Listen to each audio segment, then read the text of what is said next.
combien, ni Dickey ni Danto n'indiquent combien il y a le monde de l'art au juste. Le monde de l'art se compose d'un faisceau de systèmes, théâtre, peinture, littérature, musique, etc., dont chacun constitue un cadre institutionnel pour l'attribution d'un statut aux objets qui relèvent de son domaine. Aucune limite ne peut être fixée au nombre des systèmes englobés dans la notion générique d'art, et chacun des principaux sous-systèmes contient d'autres sous-systèmes plus petits. Ces caractéristiques du monde de l'art le rendent assez élastique pour accueillir les expressions extrêmes de la créativité.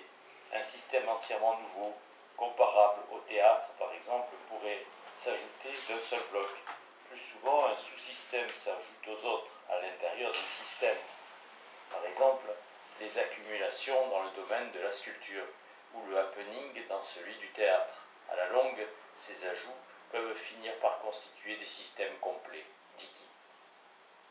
Pour Bizek, c'est une question empirique, mais il remarque aussi que le terme monde de l'art est trop vague pour que l'on sache s'il y a un monde unique et des subdivisions ou plusieurs mondes, peut-être indépendants, ajoutant que dans cette dernière hypothèse, il pourrait y avoir incompatibilité entre eux.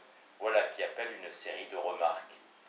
À l'observation, les sous-systèmes correspondant aux différentes disciplines artistiques peuvent se subdiviser en segments distincts et presque totalement isolés les uns des autres. J'ai parlé des styles et des mouvements artistiques, comme s'ils se disputaient les mêmes gratifications et les mêmes publics. Je le ferai encore quand j'examinerai les mutations au sein des mondes de l'art. Mais ce n'est pas souvent vrai.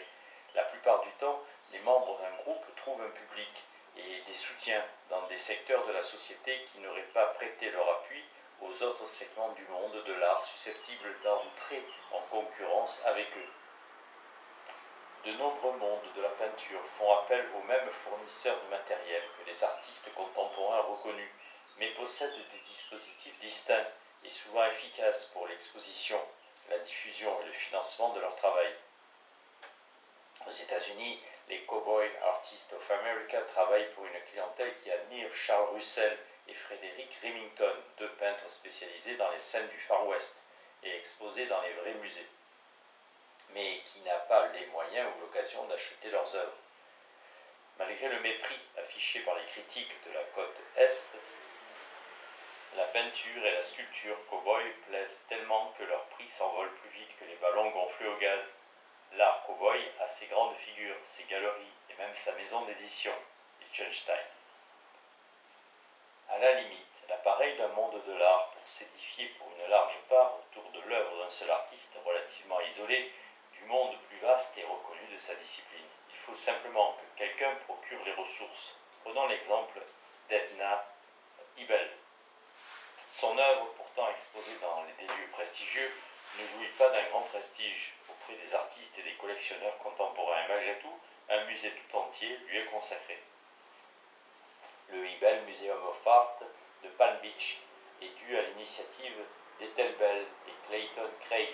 Les Craig, qui étaient depuis longtemps les plus importants collectionneurs d'Edna Ebel, ont eu l'idée de fonder le Ebel Museum pour y abriter leur collection mondialement célèbre.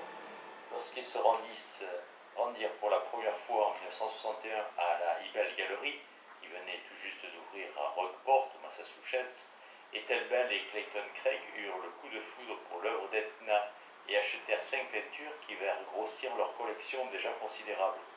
La collection Craig s'accrut au fil des ans tandis que grandissait leur sympathie pour l'artiste et son œuvre, et que se resserrait leur lien d'amitié et de respect mutuel, si bien que le domicile des Craig devint pratiquement un musée consacré à Edna Ebel.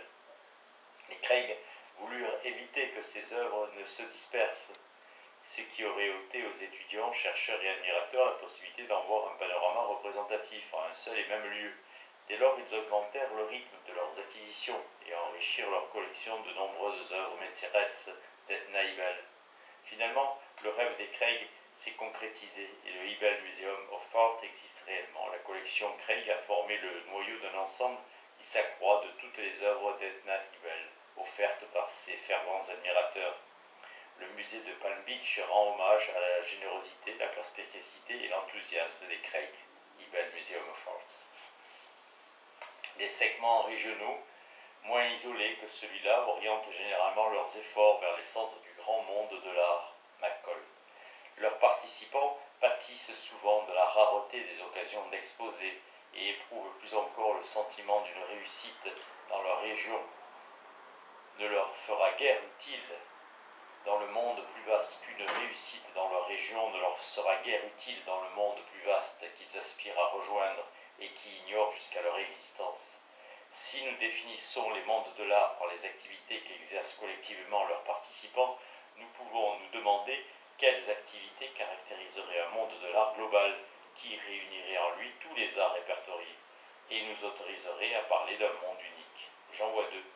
Premièrement, les sous-communautés associées aux diverses disciplines artistiques sont souvent soumises à des contraintes externes communes qui les mettent aux prises avec des difficultés analogues.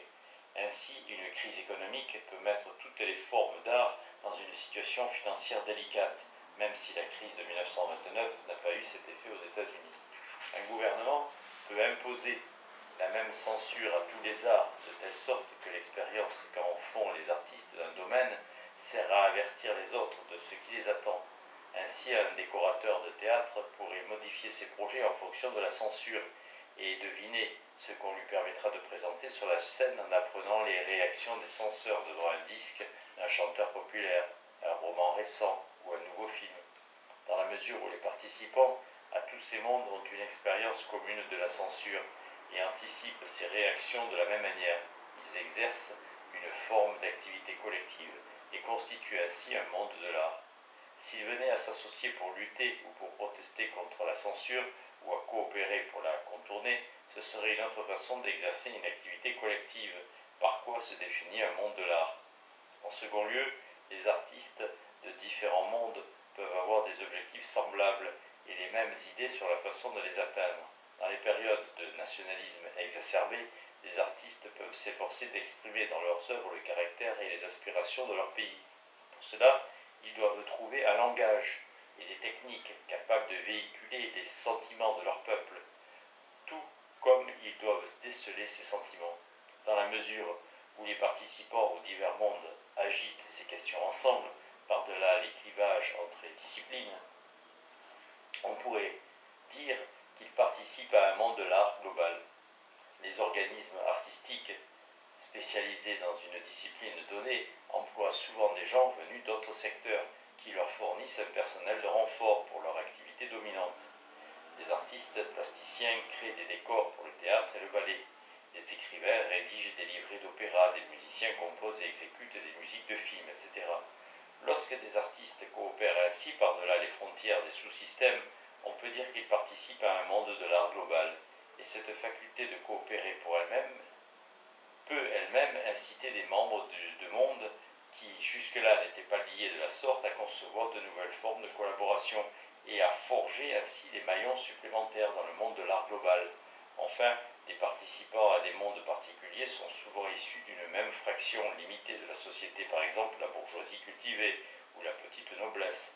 Ils ont peut-être fréquenté les mêmes écoles, où ils appartiennent peut-être à des familles unies par les liens de parenté ou d'amitié, et ces liens serviront à forger un monde de l'art global, ou du moins à susciter des interactions régulières qui pourraient les conduire à collaborer dans le cadre des activités évoquées plus haut. L'analyse de ce problème nous montre bien que parler de monde de l'art est un raccourci. L'expression monde de l'art, ne l'oublions pas, est simplement une façon de désigner les personnes qui participent couramment à la réalisation d'œuvres d'art. Les interactions courantes sont précisément ce qui fait exister le monde de l'art. On résoudra donc généralement les questions de définition en tâchant de voir qui fait vraiment quoi et en coopérant avec qui. De cette façon, les problèmes de logique et de définition que rencontre la théorie esthétique institutionnelle, dont la dimension empirique n'est pas négligeable, peuvent être résolus par une connaissance des faits examinés cas par cas. L'esthétique et les mondes de l'art. La théorie esthétique institutionnelle illustre ainsi le phénomène analysé au début de ce chapitre. Quand une théorie esthétique devient impuissante à légitimer valablement ce que réalisent les artistes et surtout ce que les autres institutions du monde de l'art, notamment les organismes de diffusion et le public, considèrent comme de l'art et d'excellente qualité, les esthéticiens fournissent les nouveaux arguments logiques nécessaires. Sinon, D'autres le feront à leur place, encore que les autres participants puissent très bien poursuivre leur activité sans leur chercher une justification probante. En fait, tout dépend de l'ampleur des débats que provoque le travail. Les théories mimétiques ou expressives de la beauté dans l'art n'ont pu expliquer ni justifier l'engouement suscité par des œuvres contemporaines tenues en très haute estime dans le monde des arts plastiques. Étant donné l'âpreté de la concurrence pour les ressources et les honneurs dans le monde de l'art contemporain et le nombre des philosophes qui étaient susceptibles de s'intéresser de près à cette question, il était assez prévisible que la théorie institutionnelle ou quelque chose d'analogue verrait le jour. En déplaçant le problème de l'objet lui-même à une relation entre ces objets et une entité appelée monde de l'art, la théorie institutionnelle a fourni une justification nouvelle pour les activités de nombreux artistes contemporains. Elle a répondu aux questions embarrassantes des philosophes pour qui les œuvres réputées doivent être des démonstrations de savoir-faire, de sensibilité esthétique ou de profondeur spirituelle, et qui, confrontés à la production de ces artistes, se demandaient si un chimpanzé, un enfant, un malade mental ou un individu ordinaire, dénué de tout talent artistique, n'aurait pas pu faire la même chose. Cette dernière insinuation était peut-être la plus préjudiciable. C'est une façon de dire que les artistes n'ont aucun talent particulier et que c'est donc un raisonnement fallacieux qui a conduit à les considérer comme des membres privilégiés du monde de l'art ou de la société, dignes de gratification spéciale en vertu des témoignages de leur talent. La théorie institutionnelle permet aux membres des mondes de l'art de définir autrement ce talent particulier, en l'identifiant par exemple à la capacité d'énoncer des idées nouvelles et fécondes, et elle légitime par là même les gratifications et le rôle particulier de l'artiste. Notre analyse de la théorie institutionnelle apporte quelques nuances à la description des mondes de l'art. Nous voyons que les autorités du monde de l'art ont le pouvoir d'homologuer la qualité artistique d'une œuvre, mais que ce pouvoir est souvent contesté. D'où l'impossibilité de satisfaire les esthéticiens qui voudraient pouvoir distinguer ce qui est de l'art et ce qui n'en est pas selon des critères décisifs en harmonie avec l'action des autorités artistiques. Cela vaut d'être noté car les esthéticiens ne sont pas les seuls à éprouver ce désir. À vrai dire, les sociologues tiennent souvent à ce que les champs d'études de la sociologie de l'art, des religions et des sciences, par exemple, soient déterminés d'après quelques critères décisifs.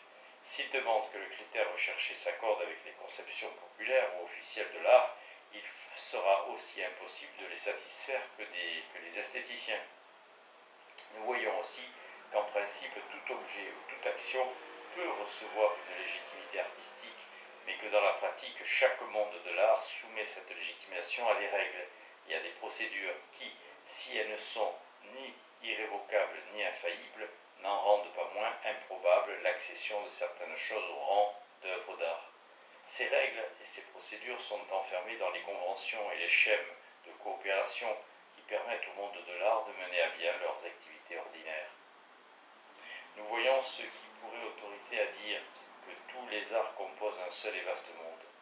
Les formes décrites plus haut, la coopération entre membres de segments spécialisés, l'expérience partagée de la censure d'État, l'affirmation d'un art nationaliste, la collaboration pluridisciplinaire, peuvent être obtenues pour les activités d'un seul et vaste monde de l'art.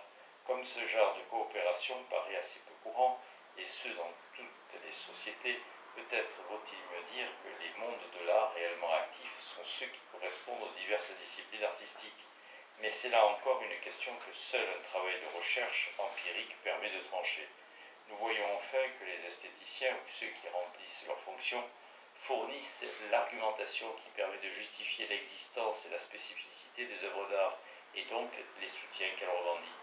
L'absence de cette argumentation n'empêche certes pas l'art et les artistes d'exister, mais ils sont plus vulnérables à une contestation de leurs droits.